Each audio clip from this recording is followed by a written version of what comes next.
Having to leave your home because of conflict or natural disaster creates a lot of loss, stress, fear, and grief.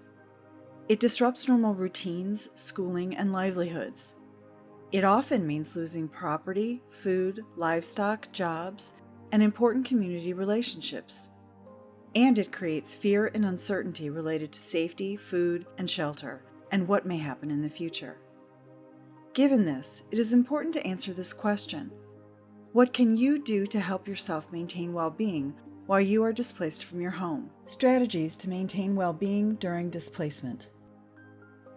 Maintain important relationship groups. If possible, try to keep your family together and stay with or near people from your community.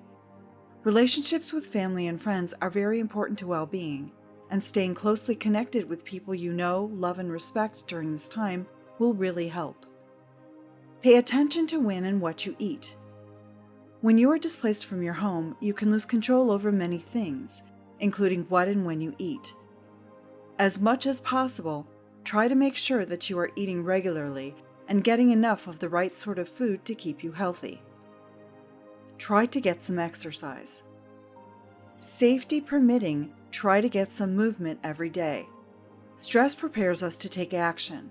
When we are stressed, exercise can give our bodies what it is expecting, a physical workout that helps ease us out of being on high alert all the time. Work. If you have paid employment, continue to work if possible. In addition to income, this will help provide structure for you, access to valuable information, and a sense of meaning and purpose.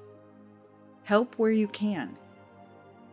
If you still have a job, and especially if you work for an NGO or in another helping profession, many people may be looking to you for leadership, guidance, information, and assistance. This can feel like an additional burden, but it is also a sign that people really value the role you can play during this time. If you are currently living in a camp or refugee center, consider joining camp committees or community organizing bodies, or finding other ways to help your family and community networks. Participate in familiar communities as much as possible. It will help you and your family members if you can participate in gatherings or rituals that have been important to you and things you would be doing if you were at home.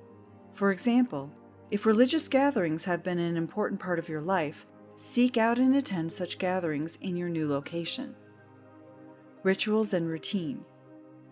Try to create or maintain some rituals that help you feel more peaceful, present, connected, and grounded.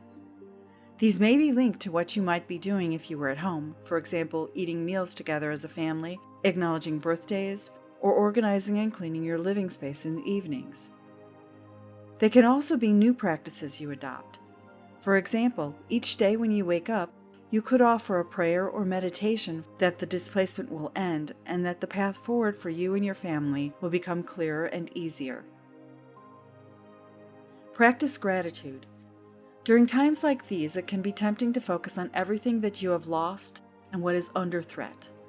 However, especially when losses and threat are real and significant, intentionally focusing on things you are grateful for can be powerful and stabilizing. You can also make a routine out of this. For example, each day at sunset you could name one or two things from the day that you felt grateful for, or that were positive moments of peace, happiness, or inspiration. Over dinner with your family, you could discuss what has gone right that day, what you are grateful for, and small things that have brought you happiness. Do things that help you feel more settled where you are. During this season of your life, it may be very difficult to think of the future with hope and anticipation. It can feel tempting to not do things that you would normally do if you were at home. However, it can be valuable to do things like plant a garden or make a curtain for a window, even if you are not sure how long you will be living in your current location.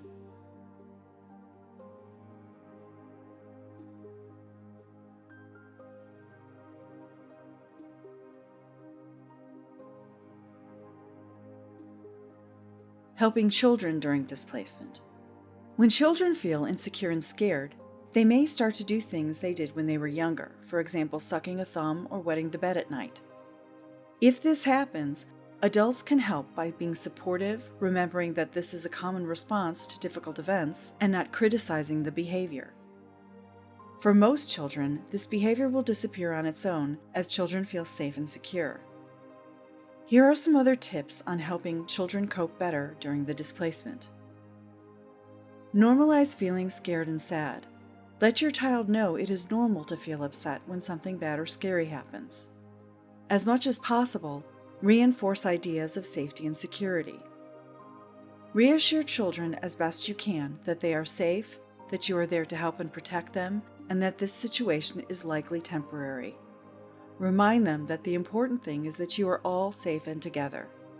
Reassure them that the adults are trying to figure out a way for you to return home, and that if it is not possible, you will build a new home together. Encourage the child to express feelings and thoughts. Encourage them to share what they are thinking and feeling. Treat everything they say gently, without judgment or criticism. Give children plenty of affection. Just like the adults, children are likely to be scared, unsettled, and sad. With children, stress often shows up in a way they behave rather than what they say. For example, children may get very quiet, become angry and difficult, be clingy and want to be near you all the time, complain about their stomach or head hurting, feel sick in other ways, lose their appetite, have trouble getting to sleep, be afraid of sleeping alone, or have dreams or nightmares. Give children plenty of affection, smiles, and hugs. Touching your children with love, spending some time with them doing something they want to do, even for just 10 minutes a day, and sleeping close to them will help them feel safer and calmer. Shield children as much as possible from distressing news and information, as well as your own concerns. Depending on how old they are, aim to give children enough accurate information to help them understand some of the bigger picture, but shield them, when possible, from distressing details. Young children often need reassurance more than facts, while older children may want to feel that they can come to you for information about what is really going on. Create regular routines for children as much as possible. This will help structure the day and give everyone a sense of predictability and control, which can be very helpful. For example, try to maintain a consistent, calming bedtime routine for children. Help create a sense of control and choice for your children. Whenever possible, help restore a sense of control and choice by offering your child reasonable options about daily activities. Create and maintain school routines if possible. Organize makeshift classes and other learning or communal activities such as games and sports in the absence of established schools.